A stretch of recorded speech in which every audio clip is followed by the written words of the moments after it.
கிடையாது. அது ஒரு தனி கூட்டணின்னு வைங்க. அப்ப அந்த அடிப்படையில் எடுத்தீங்கன்னா இப்ப முற்பகல் நேரம் வந்து நம்ம என்ன ஆயிட்டோம், நெருங்கிட்டோம். சூரியன் மேற்கிலிருந்து உதிச்ச அந்த நிகழ்வும் வந்து நடந்துருச்சு. இது எப்போ சூரியன் மேற்கிலிருந்து உதிச்சது எக்ஸாக்டா எடுக்கணும்னு பாத்தீங்கன்னா 1995 இந்த நியூ வேர்ல்ட் ஆர்டர் வந்து லான்ச் பண்ண புஷ். சோவியத் யூனியன் வந்து கொலாப்ஸ் ஆச்சுல, ரஷ்யா சோவியத் யூனியன் சில்லா உடைச்சி அதுக்கப்புறம் வந்து இந்த பொருளாதார இந்த தாராளமயமாக்கல் இந்த கார்பரேட் கல்ச்சர் வந்து அவுத்து விட்டாங்க. அதுக்கு முன்னாடி வரைக்கும் இந்தியாவில் இந்த கார்பரேட் கம்பெனிஸ் கிடையாது. டிவிஎஸ் சுசுகி தான் இருந்துச்சு. சுசுகி டைரக்டாக வராது. எஸ்கார்ட்ஸ் யமஹா எல்லாமே ஒரு டைப் வச்சிருந்தா மட்டும் தான் வர முடியும். உள்ளூர் மக்களுக்கு முன்னுரிமை இருந்துச்சு. அதுக்கப்புறம் தான் இந்த நியூ வேர்ல்ட் ஆர்டர் அந்த அது வந்ததுக்கு அப்புறம் உலகமே ஒரே கலாச்சாரத்தை பின்பற்ற ஆரம்பிச்சது. அது ஸ்டார்ட் ஆச்சு 95 இருந்து சூரியன் மேற்குல இருந்து உதிச்சு. இன்னைக்கு என்ன ஆயிப்போச்சு, கலந்துட்டோம் நம்ம. இன்னைக்கு நம்ம ஊர் லோக்கல் பொருள் எதுவுமே கிடையாது, எல்லாமே இன்டர்நேஷனல் தான், எல்லாமே மல்டிநேஷனல் தான். இப்போ அந்த அடிப்படையில் பார்க்கும்போது 95 இருந்து சூரியன் ஒரே நாள் முதிக்காது, கொஞ்சம் கொஞ்சமா முதிக்கும்ல, அப்படியே கொஞ்சம் கொஞ்சமா. இப்போ சூரியன் எங்க இருக்கு, உச்சத்துல நிக்குது. இப்போ உலகமே எதை பின்பற்றுது, மேற்கத்திய கலாச்சாரத்தை வந்து பின்பற்றுது. அந்த அடிப்படையில அதுவும் பொருந்துது.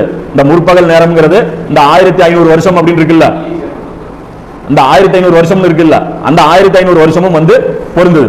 இப்ப அந்த அடிப்படையில் இந்த இவங்க இருக்காங்க, யாரு, இஸ்ரேல் இருக்க அந்த யூதர்கள் இருக்காங்க இல்லையா, இஸ்ரேல்ல இல்லாத யூதர்கள், நல்ல யூதர்கள், நல்ல மனசாட்சி இருக்கிற உலமாக்கள், அவங்க கூட வந்து இதைத்தான் இருக்கும்னு சொல்றாங்க.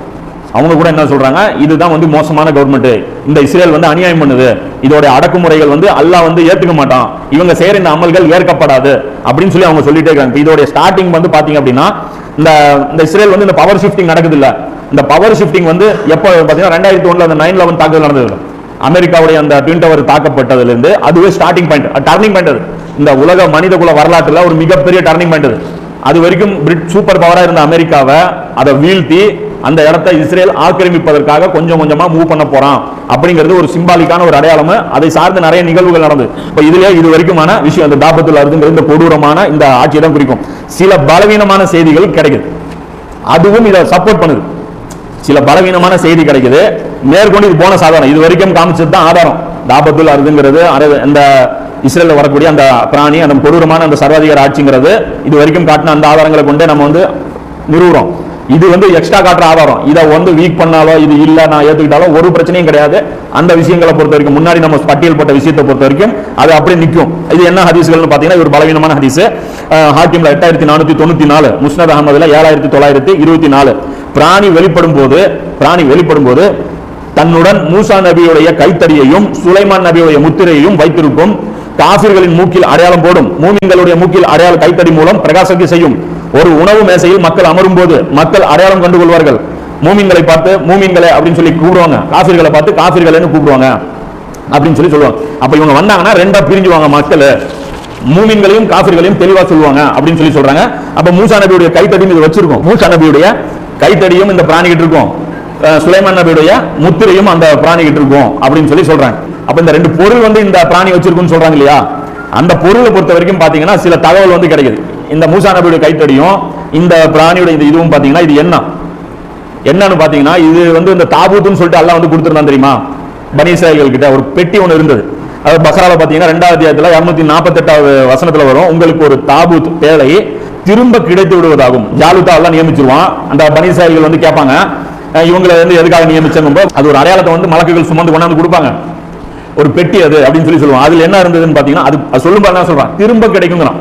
திரும்ப கிடைக்கணும் என்ன அர்த்தம், ஏற்கனவே அவங்க கிட்ட அது இருந்த பொருள் நடுவுல காணாம போச்சு, மறுபடியும் உங்க கைக்கு கிடைக்க வைப்பேன், அதுதான் ஜாலுத்து வந்து நான் தான் நியமனம் பண்ணங்கிறதுக்கு அடையாளம் அப்படின்னு சொல்லி அல்லாஹ் சொல்றான். அதில் உங்கள் இறைவனிடமிருந்து வழங்கப்பட்ட மன அமைதிக்கான பொருள்களும் மூசாவுடைய குடும்பத்தினர் மற்றும் ஹாரூனுடைய குடும்பத்தினர் விட்டு சென்ற சிறப்பு பொருள்களும் அதில் இருக்கும், அதை வானவர்கள் சுமந்து நிற்கின்றார்கள் அப்படின்னு சொல்லி அல்லாஹ் சொல்றான். 2வது அத்தியாயத்துல 248வது வசனத்துல அல்லாஹ் சொல்றான். அப்ப இந்த கைத்தடி இதெல்லாம் இருக்குல்ல அந்த பெட்டிக்குள்ள இருந்துச்சு. இன்னைக்கு அது 3ஆம் கோயில் அவங்க கட்டுறாங்க இல்லையா, 3ஆம் கோயில் அவங்க கட்டுறான்னு சொல்லிட்டு இருக்காங்க யூதர்கள். அப்ப கோயிலுக்குள்ள என்ன இருக்கும், நம்மள மாதிரி பள்ளிவாசல் எல்லாம் கிடையாது. அது வந்து ஒரு பல கட்டம் கொண்டது. பொதுமக்களுக்குன்னு ஒரு இடம், அதுக்கப்புறம் ஒரு சர்க்கிள் இருக்கும், அதுக்கப்புறம் பனி இஸ்ராயேலுக்கு ஒரு இடம், அதுக்கு அடுத்து ஒரு சர்க்கிள் இருக்கும், பிரதான ஆசாரியர்கள் என்னமோ வச்சிருக்காங்க, கடைசியா கர்ப்ப கிரகம்னு ஒன்று வச்சிருக்காங்க, கருவறைன்ட்டு. மீனிங் மேசவதா நம்மால் இங்க கருவறை வச்சிருக்காங்க பாத்தியா, இப்ப இவங்களுக்கு அவங்களுக்கு என்னமோ தொடர்பு இருக்கு.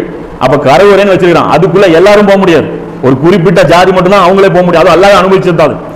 அப்ப அந்த இது வந்து போக முடியும். அந்த கருவறைக்குள்ள என்ன இருக்கும், சிலை இருக்குமா அல்லாவுக்கு, மூசா நபி சிலை வச்சிருப்பாங்களா, இந்த பெட்டி இருக்கும். அப்போ நல்லா தெரியுதா, அப்ப கிரேட்டர் இஸ்ரேல் உருவாச்சுன்னா 3வது கோயில் கட்டணும், 3வது கோயில் பெட்டி இல்லாம கட்ட முடியாது, புரியுதா, அந்த பெட்டி இன்னும் பூமியில தான் இருக்கு. அந்த பெட்டிக்குள்ள என்ன இருக்கு? மூசா நபியுடைய கைத்தடி இருக்கும். அப்ப இந்த பிராணி கிட்ட கைத்தடி இருக்கும்னு ரசூலுல்லாஹ் இங்க சொல்றாங்களா? ஹதீஸ் பலவீனம், ஆனா மேட்ச் ஆகுதா இல்லையா? நாளைக்கு இது சர்வாதிகார ஆட்சி உருவாகும், அது கோயில் கட்டும், அப்ப அந்த தாபூத்தி அவங்க வச்சிருப்பாங்க, அந்த பெட்டி வச்சிருப்பாங்க. இப்ப இன்னைக்கு யூடியூப்ல அடிச்சீங்கன்னா நிறைய வீடியோஸ் வரும். ஆர்க் ஆஃப் த கோவனன்ட் அடிங்க, ஆர்க் ஆஃப் த கோவனன்ட் அடிங்க, நிறைய டாக்குமெண்ட்ரி இருக்கு. ஹிஸ்டரி டிவில டாக்குமெண்ட்ரி இருக்கு, தமிழ்ல கூட அந்த டாக்குமெண்ட்ரி யூடியூப்ல இருக்கு, அதை போட்டு பாத்தீங்கன்னா வரும். அதே மாதிரி இந்தியானா ஜோன்ஸோட ஃபர்ஸ்ட் பார்ட், இந்தியானா ஜோன்ஸ்னு படம் வருது, அந்த படத்துல ஃபர்ஸ்ட் பார்ட் எடுத்தீங்கன்னா இதை தேடி எடுக்கிறது தான் உங்களுக்கு வேலையை. இன்னைக்கு அவங்க அந்த படத்தின்படி என்ன காட்டுறாங்கன்னா அமெரிக்கா வச்சிருக்குன்னு காட்டுறாங்க. ஆர்க் ஆஃப் த கோவனன்ட் யார் வச்சிருக்கா? அமெரிக்கா வச்சிருக்காங்க. அது அங்க கோயில் கட்டும்போது ஷிஃப்ட் ஆயிடும், ஷிஃப்ட் ஆகி கோயில் அவங்க ஸ்டார்ட் பண்ணிடுவாங்க. இது வந்து பாத்தீங்கன்னா இருக்கு. இது வந்து பைபிள்ல வந்து அதுல வந்து இந்த மூசா நபியுடைய கைத்தடி வைக்க சொல்லி அல்லாஹ் சொன்னதாக இருக்கு. இது எக்ஸோடஸ் விடுதலை பயணத்துல பாத்தீங்கன்னா 25 அதிகாரத்துல 10 ல இருந்து 22 வசனம் வரைக்கும் அதுல அல்லாஹ் இந்த பெட்டியை செய்ய சொல்றான். இந்த பெட்டியுடைய இது என்னன்னா, அல்லாஹ் அந்த இது கொடுத்தான்ல தௌராத்துடைய அந்த ஏடு, இந்த கல்லான அந்த பலகை தூக்கி போடுறாங்கல்ல, அதை வந்து இது பெட்டியில வைக்க சொல்றான் அல்லாஹ். அதுக்கு எங்க வைக்கிறது? கையில வச்சிருக்க முடியாதுல்ல, புனிதமான பொருள் இல்ல, அல்லாஹ் வந்து எழுதி கொடுத்த ஒரு கட்டளை இது. அது புனிதமான பொருளுங்கிறதுனால அந்த 10 கட்டளை மட்டும் தான் இருக்கும், மொத்த தௌராத் கிடையாது. வெறும் 10 வசனம் மட்டும் இருக்கும். அது பனி இஸ்ராயேல் எடுத்தீங்கன்னா அது 17 ல இருந்து 35 வரைக்கும் வரும்னு நினைக்கிறேன்.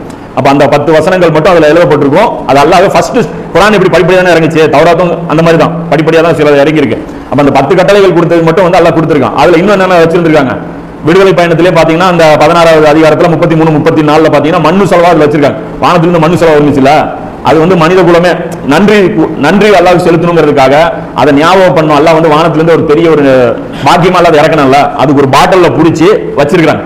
யாரு? ஹாரூன் அலைஹிஸ்ஸலாம் சொல்லி மூசா நபி சொல்றாங்க, அது கொஞ்சோண்டு புடிச்சு வச்சிரு, கியாமத் நாள் வரைக்கும் அது வர்றவங்களுக்கு உங்களுக்கு அத்தாட்சியா இருக்கட்டும். அதான் ரசூலுல்லாஹ் கூட பண்ணுவாங்க. ஒரு வாட்டி இந்த திராட்சை வந்து தொழுவும் போது இப்படி வரும், அது புடிச்சு நான் வச்சிருந்தேன்னா கியாமத் நாள் வரைக்கும் உங்களுக்கு இருந்திருக்கும், என் சமுதாயத்தினர் வந்து அதை சாப்பிட்டுட்டு இருந்திருப்பாங்க அப்படிம்பாங்களா.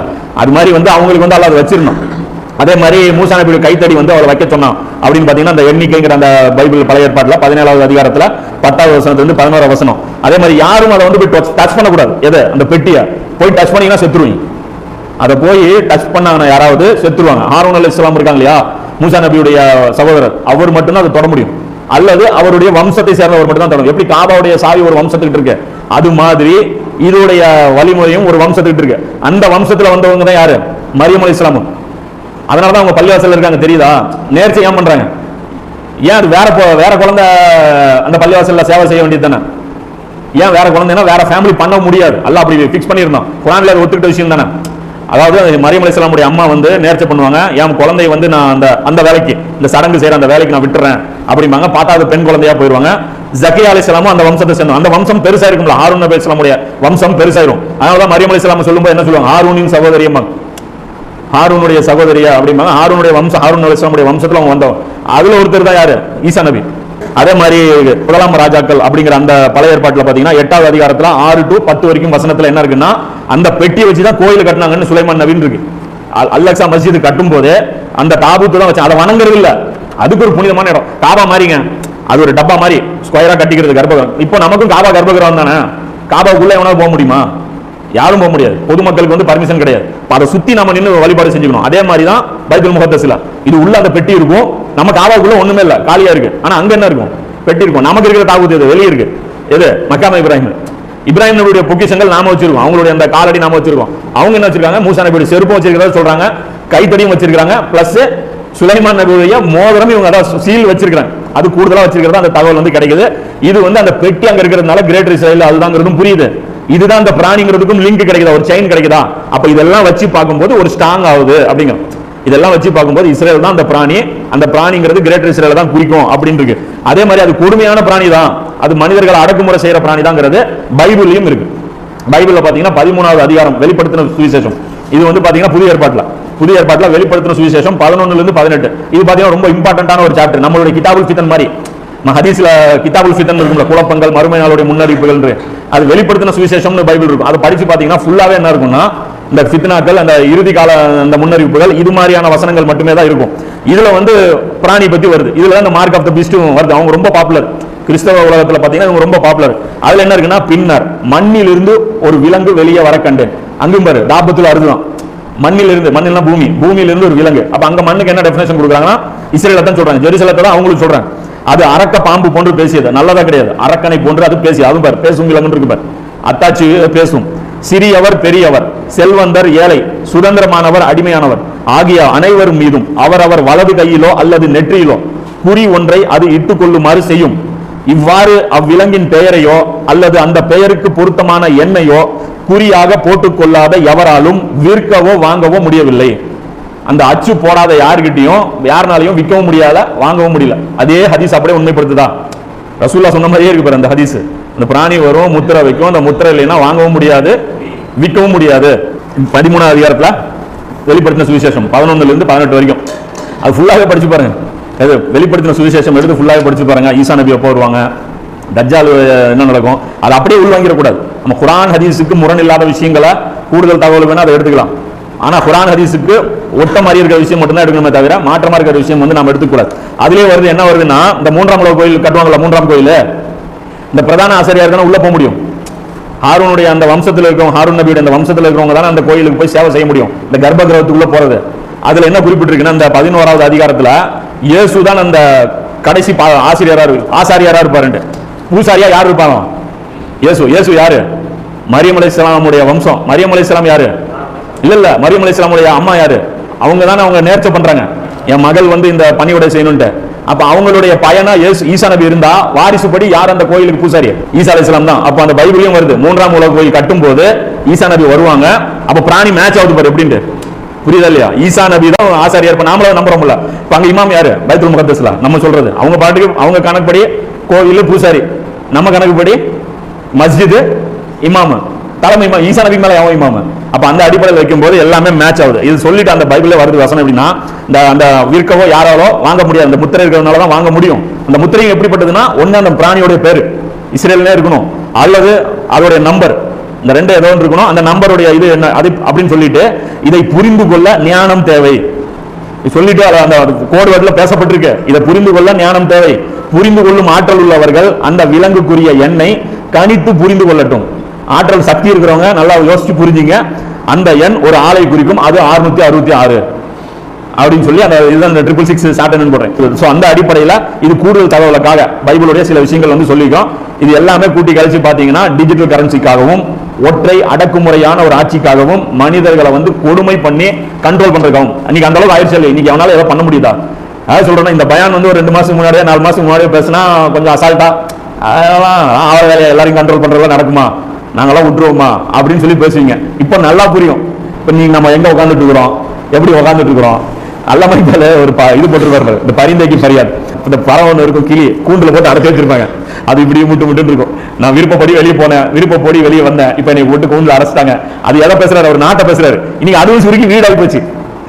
இன்னைக்கு இந்த 21 நாட்கள்ல நமக்கு ஈட்டிகாஃப் உட்கார வச்சிருக்காங்களா, சூப்பரா இருக்கு. இந்த 21 நாள் நமக்கு நல்ல ட்ரைனிங். இதுதான் அது. இப்ப இந்த பயானை வந்து புரியும். அடக்குமுறையான ஆட்சி, கண்ட்ரோல் பண்ற ஆட்சி, கண்காணிக்கிற ஆட்சி இன்னும் வந்து டைட் ஆகும், சும்மா கிடையாது. அதுலயும் அவர் சொல்ற அந்த மிருகத்துக்கு இந்த கிறிஸ்தவ பாதிரியார்கள் என்ன விளக்கம் சொல்றாங்கன்னு பார்த்தேன். அதுல வின்சென்ட் செல்வராஜன் சொல்லிட்டு ஒரு சகோதரர் பேசுறாரு, நல்ல ஆள் பிரில்லியண்டா இருக்காரு. அவர் சொல்றாரு மிருகம்னா என்ன, இது மட்டுமே ஒரு பயானா பேசுறாரு. அறிவு இருக்கிறவங்க யோசிச்சு புரிஞ்சுக்கிறாங்க. பழைய ஏற்பாட்டுல வந்து தானியல்னு ஒரு தீர்க்கதரிசி இருக்காரு. அந்த அவர் பாத்தீங்கன்னா சூப்பரான ஒரு தீர்க்கதரிசி. அவர் முன்னறிவிப்பு எல்லாம் பாத்தீங்கன்னா செம்மையா இருக்கும். அவர் தான் துல்கர்ணைனை பத்தி எல்லாமே சொல்லியிருப்பாரு. அந்த தானியல் தீர்க்கதரிசி வந்து 4 விலங்குகளை குறிப்பிடுறாரு. இது 4மே சர்வாதிகார ஆட்சியை குறிக்கும். இதுக்கு முன்னாடி பேசினா விலங்குன்னு பைபிள்ல பேசப்பட்டா அது சர்வாதிகார ஆட்சி. அப்ப இந்த விலங்கு என்ன? சர்வாதிகார ஆட்சி தான். அது நாம சொல்லும் போது தெரியாது, அது ஆளும் போது தெரியும். இப்ப நாம சொல்லும் போது தெரியாது. இப்ப நாம வந்து இப்ப சொல்லிட்டு இருக்கிறோம், அது புரியாது, அது நடக்கும் போது தெரியுங்கிறத விஷயம். இது எல்லாமே வச்சு பார்க்கும்போது மேட்ச் ஆகுது. அப்ப அவர் விளக்கம் கொடுக்கிறார். 4 ஆட்சி இருந்துச்சு, அந்த அசிரியர்கள் வந்து அடிச்சது. ஏற்கனவே பனி இஸ்ரவேல்களை 2 பேரும் சுலுக்கு எடுத்தாங்களா, ரோமர்களும் அசிரியர்களும். அதுக்கு பேரும் பைபிள் என்ன இருக்கு? விலங்குன்னு தான் இருக்கு. அது அந்த 2 பேர் எதுக்கு, அந்த விலங்கு எதுக்கு எல்லாம் சாட்டி விட்டுருக்கான்? அநியாயம் பண்ணும்போது அல்லாஹ் சாட்டி விட்டான். ஆனா குர்ஆன்ல சொல்லும்போது அது விலங்குன்னு சொல்லல. ஆனா குர்ஆன்ல சொல்ல வேண்டிய தேவை என்ன இருக்கு? பாதுகாக்கப்பட்ட வேதம் கொடுத்துட்டான். அல்லாஹ் தெளிவா மிஷன் என்னன்னு புரிய வச்சுட்டான். நம்ம கண்ணுக்கே தெரியலைங்கிறோம். ரசூலுல்லாஹ் ஒரு மிஷன் இருந்தது தெரியலைங்கிறோம். அவர் ஒரு தீன் இருந்ததுன்னு தெரியலைங்கிறோம். அவர் ஒரு பொருளாதாரம் பேசுனது தெரியலைங்கிறோம். ரசூலுல்லாஹ் உனக்கு பொருளாதாரம் சொன்னது தெரியல இல்ல, கரன்சி பத்தி நபி ஸல்லல்லாஹு அலைஹி வஸல்லம் சொன்னது உனக்கு தெரியல இல்ல, அப்ப சீல வாங்கிக்கோ. எல்லா கரன்சி ஹலால் தானே, வையே. அப்ப தெரியும் என்ன பாதிப்பு. அதே ரசூலுல்லாஹ் சொல்ற கரன்சி நீ அப்பவே நின்று இருந்தா, இன்னைக்கு மேற்குல இருந்து சூரியன் உதிச்சதுக்கு அப்புறம் நம்ம ஒண்ணும் பண்ண முடியாது. உதிக்கிறதுக்கு முன்னாடி சொன்னால அல்ல அமல்னு செஞ்சாதுக்கு முன்னாடி செஞ்சிருந்தா யூஸ் ஆயிருக்கும். இன்னைக்கு அந்த பழைய உலகத்தை நம்மளால கொண்டு வரவே முடியாது, விட மாட்டாங்க. இன்னைக்கு எடுத்து ஒரு பொய்யை நம்மளால எதிர்கொள்ள முடியல. இருக்குங்கிறான், அவ்வளவுதான். நீ இல்லைன்னு என்ன சொல்லுவ? இருக்கு, வெளியே போனா அட்டாக் ஆயிரும், வெளியே போகாது. இல்லைங்க எனக்கு அதை பத்தி பிரச்சனை இல்லைங்க அப்படிங்க. நீ பிரச்சனை இல்லம்பரா, எங்களுக்கு எல்லாம் பிரச்சனை இல்ல, என்ன பேசுவீங்க? கப்பு சிப்புன்னு உட்காந்துட்டு இருக்கான். ஒண்ணும் இல்லை. இவ்வளவு நாட்டு ஃபத்வா எப்படி வருது வருங்க, இப்படி கை ரசூலா அப்படி கை கழுவு சொன்னாங்க, இப்படிதான் கழுவு சொல்லி கத்து கொடுத்தாங்க. நம்ம அப்பவே அப்டேட், எப்படி அம்மா அப்பவே அப்டேட், அப்படி இப்படி இப்படி விதவிதமா முட்டு கொடுத்துட்டு நம்ம போயிட்டு இருக்கிறோம். அப்ப இந்த நிலைமை வந்துடக்கூடாது. புரியுங்களா? இது நடக்கும். முடிஞ்ச வரைக்கும் நம்மளுடைய பொருளாதாரம் நம்ம சேஃப்டி பண்ணிக்கணும். முடிஞ்ச வரைக்கும் கோல்டு காயின் தப்பிச்சோம். பணம் பேப்பர்னு வச்சிருந்தா டிஷ்யூ பேப்பர் தான் அது ரொம்ப பெரிய ஒரு யூஸ் அதுதான். பேப்பர் வச்சு பொட்டலாம் கட்டலாம், கல்லக்கா சாப்பிடலாம், இதெல்லாம் பண்ணலாம். எத்தனை பேப்பர் வச்சிருந்தாலும் சரி 5 பைசா பிரயோஜனம் வரப்போறது இல்ல. இது ஒரு மிக மோசமான ஒரு நிலைமை நோக்கி போட்டு தடாலடியா போயிட்டு இருக்கு. இன்னும் சொல்ல போனா 2022 ஒரு வைரஸ், அதாவது அதுதான் பிளான் பண்ணிட்டு இருக்காங்க. இது ஒரு ட்ரையல் தான். நமக்கு நிரந்தர வாழ்க்கை இட்டாங்க. இனிமே சாப்பாடு தட்டல, வீட்டுல ஆளு, அவ்வளவுதான். வெளியே பேசினா நாக்கு எடுத்துருவான், ஓரமா உட்காந்து இன்னைக்கு வேகமா இப்ப வேலை செய்யணும். இந்த காலகட்டம் இப்போ 2 வருஷம் இப்ப லீவ் விடுவாங்க, பரவாயில்ல, நம்மள ரிலீஸ் பண்ணி விடுவாங்க. இந்த 2 வருஷத்தை 1 வருஷம் 2 வருஷம் 3 வருஷம் தெரியல, நல்லா பயன்படுத்தி நம்ம செய்யணும். நபி ஸல்லல்லாஹு அலைஹி வஸல்லம் அவர்கள் கொண்டு வந்த தீனை மக்களுக்கு தெளிவுபடுத்தணும். அதை நோக்கி போகணும். இந்த மக்கள் என்ன மறுமை நாள் தங்களிடம் திடீரென வந்துவிட வேண்டும் என்றுதான் எதிர்பார்க்கிறார்கள். அல்லாஹ் கேட்கிறான், மறுமை நாள் உனக்கு அறிவிப்பெல்லாம் கொடுத்து சுதாரிக்கிறதுக்கு உனக்கு ஆப்ஷன் எல்லாம் கொடுத்தா யூஸ் பண்ணிக்க மாட்டீங்களா? திடுதிப்புன்னு உங்க முன்னாடி நிக்கணுமா? அதன் அடையாளங்கள் நிச்சயமாக வந்து விட்டன. அடையாளம் முதல்ல அது எப்ப பேசுறான் பாருங்க. 1400 வருஷம் முன்னாடி சொல்றான், அப்பவே வந்துருச்சேங்கிறான். எனவே அது அவர்களிடம் வந்துவிட்டால் அவர்களுக்கு நினைவூட்டப்படும் நல்லுபதேசம் எவ்வாறு பயனளிக்கும்? அப்ப இப்பவே நம்ம சுதாரிச்சுக்கணும். இத்தனை நாள் நம்ம செஞ்ச அந்த தவறுகள் அதெல்லாம் தவறு, நம்ம எந்த மார்க்கத்தை தவறா ஸ்டடி பண்ணோமோ நம்மளுடைய அந்த விருப்பு எல்லாம் தான் எடுத்து ஒதுக்கி வச்சுட்டு சரியான கொள்கையின் பக்கம் இனி காப்பாற்றாது. ஏன்னா அடி செருப்படி எல்லாருக்கும் உழுவு போகுது. எந்த ஜமாத்துக்கு ஏ ஜமாத்துக்கு உழுவு போது, பி ஜமாத்துக்கு உழுவு போது, எந்த ஜமாத்து இங்க தப்பிக்க போறது இல்ல. அதுல இருந்து அல்லாஹ் உங்களையும் என்னையும் பாதுகாக்கக்கூடிய ஆற்றலை தந்துருவானாக. வாக்கிர் தவனான் அல்ஹம்துலில்லாஹி ரப்பில் ஆலமீன். என்ன கேள்வினா, இப்போ 50 நாள் முடிகிற மாதிரி, அதாவது அந்த அரை நாள் முடிகிற ஸ்டேஜில் இருக்கும். இந்த மீதி இருக்கிறது பார்த்தீங்கன்னா நம்ம கணக்குப்படி அது எக்ஸாக்டாக அக்யூரேட்டாக சொல்ல முடியாது. 500னா 500 அப்படியே கோடி கிழிச்ச மாதிரி எப்பவும் சொல்ல முடியாது. ஒரு முன்ன பின்ன 510 520 அதெல்லாம் நடக்கும். மொத்தத்தில் என்ன விஷயம்னா, இப்போ எண்டில் வந்துட்டோம். இன்னும் இருக்கிறது ஒரு 40-50 வருஷம் தான் இருக்கு அந்த உம்மத்துடைய தவணை. இதுக்குள்ள எல்லாமே நடக்குமா அல்லது நாம என்ன ஆகும் அப்படின்னு மாஜில் இஸ்லாம் எப்போ வருவாங்க? என்ன இது என்னன்னா நல்லா புரியுது. இந்த உம்மத்து அதோடைய சொந்த கெப்பாசிட்டியை வச்சு அது சொல்லப்பட்ட அந்த கடமையை செய்யுமான்னு கேட்டா செய்யாதுங்கிறது டிக்ளேர் ஆன விஷயம். ஏன்னா நபி ஸல்லல்லாஹு அலைஹி வஸல்லம் சொல்றாங்களா, பனி இஸ்ராயல்கள் என்னெல்லாம் செஞ்சாங்களோ அதெல்லாம் நீங்களும் செய்வீங்கன்ட்டு. பனி இஸ்ராயல்கள் கொடுக்கப்பட்ட பணியில ஜெயிச்சாங்களா தோத்தாங்களா? அப்ப நமக்கும் தோல்வி தான் கிடைக்கும். அது யாருக்கு குறிக்கும்னா அரபுகளுக்கு. நாமனா யாரு? நாம இல்ல. கிப்லா உனக்கு எனக்கு கொடுக்கப்படல, கிப்லா கொடுத்தவனுக்கு. இது இஸ்லாம் இது விளக்குறாரு. இந்த தவணை 500 1500 தவணை யாருக்குன்னா, யாருக்கு அல்லாஹ் அரபில கொடுத்தானோ அவங்களுக்கு ஃபஸீலத் இருக்குல்ல. இந்த உலகத்துடைய இமாம்கள் யாரு? அரபுகள் தான். முஸ்லிம் சமுதாயத்துடைய இமாம்கள் யாரு? இந்த உம்மத்துடைய லீடர்கள் யாரு? குறைஷிகள் தான் தலைமை தாங்கணும். அப்ப லீடர் ஒழுங்கா இல்லைன்னா லீடருக்கு தான் அடிவிடும். அதனாலதான் குறைஷிகள் அழிக்கப்படுவாங்க. அந்த லீடர்ஷிப் யாருக்கு நபி ஸல்லல்லாஹு அலைஹி வஸல்லம் கொடுத்துட்டு போனாங்க? சின்ன சின்ன கூட்டத்திட்ட கொடுத்துட்டு போல, அன்சாரிகள்ட்ட கொடுத்துட்டு போனாங்க. குறைஷிகள்ட்ட சொன்னாங்க, பாரு 12 கலிஃபா நீங்க தான் இருக்க போறீங்க, ஒழுங்கா ஆட்சி பண்ணுங்க, நீங்க ஒழுங்கா இருந்தீங்கன்னா உலகம் ஒழுங்கா இருக்கும், இல்லைன்னா எல்லாம் கெட்டுருந்தாங்க. அப்ப அந்த அடிப்படையில் கடமை தவறுனது குறைஷிகள், அரபுகள். அப்ப அந்த உலக இமாமத்தை அவங்ககிட்ட இருந்து புறங்கப்படும். அவங்க தலைமையில உலக கிலாஃபத் ஏற்படாதுங்கிறத அது குறிக்கும். உம்மத்தை அழிக்கப்படுமான்னு கேட்டா உம்மத்தை அழிக்கப்படாது. அஜமிகளை கொண்டு எல்லாம் வேலை வாங்குவான். புரியுதா? அரபுகளுடைய டைம் தான் ஓவர் ஆயிரும், அஜம்களே தான் வேலை செய்வாங்க. அதுதான் நபி ஸல்லல்லாஹு அலைஹி வஸல்லம் சொல்றாங்க. சஹாபாக்கள் இருக்கிற ஒரு சபையை பார்த்து நபி ஸல்லல்லாஹு அலைஹி வஸல்லம் சொல்றாங்க. திருமிதியில இருக்கக்கூடிய ஹதீஸ் சொல்றாங்க. இந்த சிறந்தவங்க யாருன்னு சொல்லும்போது அது தனி ஹதீஸ். ஆமா, நபி ஸல்லல்லாஹு அலைஹி வஸல்லம் சொல்றாங்க, இந்த உம்மத்துல சில பேர் பின்னாடி வருவாங்க, உங்களை எந்த அளவுக்கு நம்புறனோ அந்த அளவுக்கு நான் அவங்களை நம்புறேங்க. இப்ப சஹாபாக்கள் அந்த காலத்துல வாழ்ந்தவங்கள எந்த அளவுக்கு நம்பணுமோ அந்த அளவுக்கு அவங்களை நான் நம்புறேன். அவங்க அந்த வேலை செய்வாங்க. ஆனா அஜமிகள்ங்கிறாங்க. அதையும் சொல்றேன், பின்னாடி வருவாங்க, அரபுலையும் ஃபிட் பண்ணிடுவாங்க. ஏன்னா அரபு சம்பளம் இல்ல, இப்ப அரபுகளுக்கே முட்டு கொடுக்கணும். அவங்க சில பேருக்கு நிர்பந்தம். இந்த ஹதீஸ் பொருந்தாது, அரபுகள் அழிக்கப்பட மாட்டாங்க, சேர்த்து விடும். அந்த டைம்ல நீ அங்க இருக்கணும். இவன் சுழு விழும்போது சேர்த்து விழுவும், ஃபிரௌன் விழும்போது ஹாமான் சேர்த்து தானே போனான். அது மாதிரி இவங்களுக்கு சேர்த்து போவோம். அப்போ விஷயம் என்னன்னா, அரபுகளுக்கு இருந்து இந்த பணி பறிக்கப்பட்டுரும். முழுக்க அஜபிகள் ஹெல்ப் பண்ணுவாங்க. ஆனா அரபுகளுக்கு இருந்து ஒரு கண்ணியம் இருக்குல்ல, அல்லாஹ் கொடுத்து. அதாவது அரபுகள் நம்ம பார்த்தாலும் ரசூலுல்லாஹ்வுடைய பூமி இல்ல, ரசூலுல்லாஹ்வுக்கு இருந்து அந்த சிறப்பு பறிக்கப்படக்கூடாது இல்ல. அதனால அல்லாஹ் என்ன பண்ணுவானா, பேருக்கு அரபுகள் இருந்து சில பேரை வச்சு லீடர்ஷிப் மட்டும் அரபுகள் இருக்கும். அந்த உம்மத்தோட லீடர்ஷிப் யாருன்னா அது ரசூலுல்லாஹ்வுடைய வம்சமே தான். அதுல நமக்கு மாற்று கருத்தில் இல்ல. என்னதான் நமக்கு அரபுகள் தவறு செய்யறாங்க அப்படி இப்படின்னாலும் ரசூலுல்லாஹ் ஃபேமிலி லீடர்ஷிப் பண்ணிச்சுன்னா என்னமோ மஹதி அலைஹிஸ்ஸலாம் வந்தா நம்ம என்ன சொல்லுவோம், இவர் சரியான ஆளு. ஏன்னா அல்லாஹ்வுடைய தூதர், அவர் பட்ட கஷ்டத்துக்கு அவர் குடும்பம் அனுபவிக்கணும், அதான் நினைப்போம். அவர் பட்ட அந்த சிரமத்துக்கு அவர் ஃபேமிலிக்கு தான் அல்லாஹ் கண்ணியத்தை கொடுக்கணும். அதுதான் நியாயம். ஏன்னா ரசூலுல்லாஹ்வுடைய தியாகத்துக்கு வேலை வேணும்ல. ஹுசைன் அலியுடைய தியாகத்துக்கு மஹதி அலைஹிஸ்ஸலாம் என்ன, கர்பலாவுடைய கண்டினியூஷன். அது கர்பலா பார்ட் 2. கர்பலால நம்ம ஹெல்ப் பண்ணாம விட்டோம்ல, இன்னொரு கர்பலா இருக்கு. அந்த கர்பலாவுல நம்ம ஹெல்ப் பண்ணுவோம் இன்ஷா அல்லாஹ். அப்ப அந்த ஒரு ஹெல்ப் பண்றதுக்கு தான் நம்ம வேலை. அதுதான் அந்த மிஷன் கம்ப்ளீட் ஆகும். அப்ப முஆவியா ரலியல்லாஹு அந்த காலத்துல அதுதான் இம்ரான் ஹுசைன் சொல்வார், முஆவியா ரலியல்லாஹு எதை கெடுத்தாரோ அதை மஹதி அலைஹிஸ்ஸலாம் சீர் பண்ணுவாரு. சத்தியத்தை பேசுறவங்க உடச்சு பேசுவாங்க. சில பேருக்கு தான் அவங்களுக்கு பிரச்சனை முட்டு கொடுத்தே ஆகணும்ட்டு. அவங்க கரெக்டா சொல்றாரு, முஆவியா அவனுக்கு எடுத்த அந்த மிஷனை அது எங்க அந்த உம்மத்துல எந்த விஷயத்தை கெடுத்து அது தவறு இழைச்சாங்களோ அதை வந்து இவர் சரி பண்ணுவார். அந்த டவனை வந்து கம்ப்ளீட் ஆயிரும். அப்ப மஹதி அலைஹிஸ்ஸலாம் லீடர் ஆயிடுவார். அஜமிகள் தொண்டர்கள் ஆயிடுவாங்க. புரியுதா? லீடர்ஷிப் ஆயிடுவாங்க. இவர் வந்து இந்த சின்ன ஏரியாவில் மட்டும் இவர் ஆட்சி பண்ணிடுவார். ஆனா உலக கிலாஃபத்து மஹதி அலைஹிஸ்ஸலாம்னால முடியாது. ஏன்னா தஜ்ஜால் வர விட்டுட்டோம். தஜ்ஜால் வெளியே வர வரைக்கும் நம்ம கேமத்தனமா நம்ம நடந்துட்டோம். இனி வந்து நம்ம கையை மீறி வந்து சிச்சுவேஷன் போயிடும். அப்ப உலகத்தையே அடக்கிறதுக்கு ஈசா நபி தான் வருவாங்க. அப்ப ஈசா நபி வரும்போது உலக கிலாஃபத்து ஈசா நபி இருக்கும். ஆனா ஷரியத்து நம்மளுக்கு இருக்கு. எப்படி இருக்கு பாரு, யாருமே முழுசா கிடையாது, யாருமே முழு வின்னு கிடையாதுங்க. பனி இஸ்ராயல்களை வச்சு ஈசா நபி கிலாஃபத்தை ஏற்படுத்தல. அதனால அவங்களுக்கு சிறப்பு கிடையாது. யாருக்கு? பனி இஸ்ராயலுக்கு. நமக்கும் பெருசா ஒரு நாம தான் சாதிச்சோம்னு கிடையாது. ஏன்னா நாம கோட்டை விட்டுட்டு ஈசா நபி தான் ஜெயிக்க போறாங்க. இது எப்படின்னா ஐபிஎல் மாதிரி ஆயிப்போச்சு. ஆஸ்திரேலியா கேப்டனு, இந்தியாவுடைய பவுலரு, நியூசிலாந்துடைய விக்கெட் கீப்பர் எல்லாரும் சேர்ந்து ஒரு வேர்ல்டு லெவல் டீம் செலக்ட் பண்ண மாதிரி ஒரு கலவையான மூமின் டீம். அதனால எல்லா மூமின்களும் ஒன்னாயிருவாங்க. யூத மதத்தில் இருக்கிற மூமின்கள், கிறிஸ்தவ மதத்தில் இருக்கிற மூமின்கள், இஸ்லாத்தில் இருக்கிற மூமின்கள் எல்லாருமே ஒன்னாயிருவாங்க. லீடரா வந்து ஈசா நபி இயேசு வந்துருவாரு. ஆனா ஷரியத்தா வந்து நம்ம குர்ஆன் வந்துரும். ஆனா அல்லாஹ் குர்ஆன்லயே சொல்லிட்டான், ஈசா நபி குர்ஆனை கத்து கொடுத்துருக்கான். குர்ஆன் வந்து ஈசா நபிக்கு அல்லாஹ் கத்து கொடுத்தா அல்லாஹ் குர்ஆன்ல சொல்றான். ரசூலுல்லாஹ் முன்னாடி அவருக்கு தெரியுது. அதனால அவன் சொல்றாரு, இன்னும் நிறைய மேட்டர் இருக்கு, எங்க போய் இப்போ சொல்றது, நான் போயிட்டே வரேன் அப்படின்னு போறாரு. அவர் வந்து அவர் சொல்லிட்டு போறாரு. அது ஒரு மிக்ஸ்டு சிச்சுவேஷன். அதனால இம்ரான் ஹுசைன் மேல விமர்சனமும் வைக்கிறாங்க. அது எப்படி இந்த உம்மத் ஜெயிக்காம அந்த உம்மத் ஜெயிக்கும்.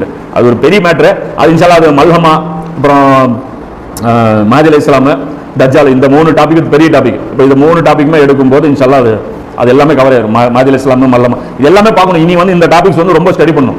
எது இந்த மிடில் ஈஸ்ட்ல நடக்கிற இந்த அரசியல் நகர்வுகள் இருக்குல்ல, அது ரொம்ப உன்னிப்பா வந்து ஸ்டடி பண்ணும். அது வந்து இவர் நிறைய எழுதியிருக்காரு. இன்ஷால்லா அது நோட்ஸ் எடுத்திருக்காங்க. இன்ஷால்லா அது பண்ணுவோம். அடுத்தடுத்த இறுதி நூற்றாண்டுல மஹதி அலைஹிஸ்ஸலாம் இதெல்லாமே கொண்டு வரலாம். பெரிய அடையாளங்கள் எல்லாமே இன்ஷால்லா அது கவர் பண்ணிக்கலாம். இல்ல அது கரெக்ட். அந்த தங்கமா மாத்த சொல்றோம். மாத்த சொல்லும்போது டிஜிட்டலா இருக்கும்போது வேல்யூ இல்லாம போயிருங்கிறீங்க. அப்படிலாம் கிடையாது. தங்கமா இருக்கும்போது நம்ம வந்து மாத்திக்க முடியும். உதாரணத்துக்கு ஒரு காஃபிர் சவர் இருக்காரு, நல்லவர் இருக்காரு, அவர்கிட்ட ஒரு ஆட்டு பண்ண இருக்கு, அவர்கிட்ட போய் கோல்டு காயின் வந்து கொடுத்து நம்ம ஆடு வாங்கிக்க முடியும். அவர் காயினை வந்து கரன்சி டிஜிட்டலா மாத்த முடியும்ல? புரியுதா இல்லையா? அவர் நமக்கு உதவி செய்ய முடியும்ல? பண்ட மாற்று முறையில் நம்ம மாத்திக்க முடியும்ல? நம்ம உணவுப் பொருள் வந்து தங்க காயின் கொடுத்து மாத்திக்க முடியும்ல? எங்கேயாவது ஒருத்தர்கிட்ட போய் நம்ம அடைக்கலம் புரிந்து முடியும்ல? பேப்பரா வச்சிருந்தீங்கன்னா ஒண்ணுமே பண்ண முடியாது. தங்கம்ங்கிறது நீங்க எடுத்துட்டு இங்க இருந்து நீங்க வேற ஒரு பகுதிக்கு போக வேண்டிய தேவை வந்துருச்சு. எல்லாம் அடிச்சு துரத்திட்டாங்க. கையில ஹிஜ்ரத் நபி ஸல்லல்லாஹு அலைஹி வஸல்லம் போகும்போது தங்க காயின் தான் எடுத்து போனேன். அதுக்கு ஒரு ஹதீஸ் இருக்கு. அது இன்ஷால்லா ஒரு ஃபியூச்சர் கரன்சின்னு சொல்லிட்டு சின்ன ஒரு பயன் பண்ணுவோம். ஏதோ ஒரு நாள் அது ஒரு இது இருக்கு. அதுக்கு ஃபியூச்சர் கரன்சி என்ன ஆகும், அதுக்கும் முன்னறிப்பு இருக்கு. ஒரு காலம் வரும், தங்கத்தை தவிர வேற எதையுமே உங்களால் நாணயமா பயன்படுத்த முடியாது. ரசூலுல்லாஹ் இதையும் சொல்லியிருக்காங்க. அப்போ இரும்பு நாணயம் அது எல்லாம் எதுவுமே பயன்படுத்த முடியாது. அதெல்லாம் சிச்சுவேஷன் வரும். என்ன எப்போ நடக்க போகுதுன்னு தெரியல. கொஞ்சம் சாப்பாடு இப்போ தான் சொல்றேன். இப்போ எப்படி நம்ம லைஃப் ஸ்டைல் சேஞ்ச் பண்ணிக்கணும்னா, இது ஒரு முக்கியமான ஒரு சேஞ்ச் நம்ம வாழ்க்கையில் கொண்டு வந்துடணும். இப்போ இன்னிலிருந்து என்ன பண்ணிடணும், லைஃப் ஸ்டைலை சேஞ்ச் பண்ணிடணும். சிம்பிளாக சாப்பிட பழகிடணும், சிம்பிளாக ட்ரெஸ் போட பழகிடணும், செலவு கம்மியாக பண்ணி வயிற்றை கட்டி பழகிடணும், நல்ல டேஸ்ட்டாக சாப்பிட்டோமா டேஸ்ட் கம்மி பண்ணிடணும்.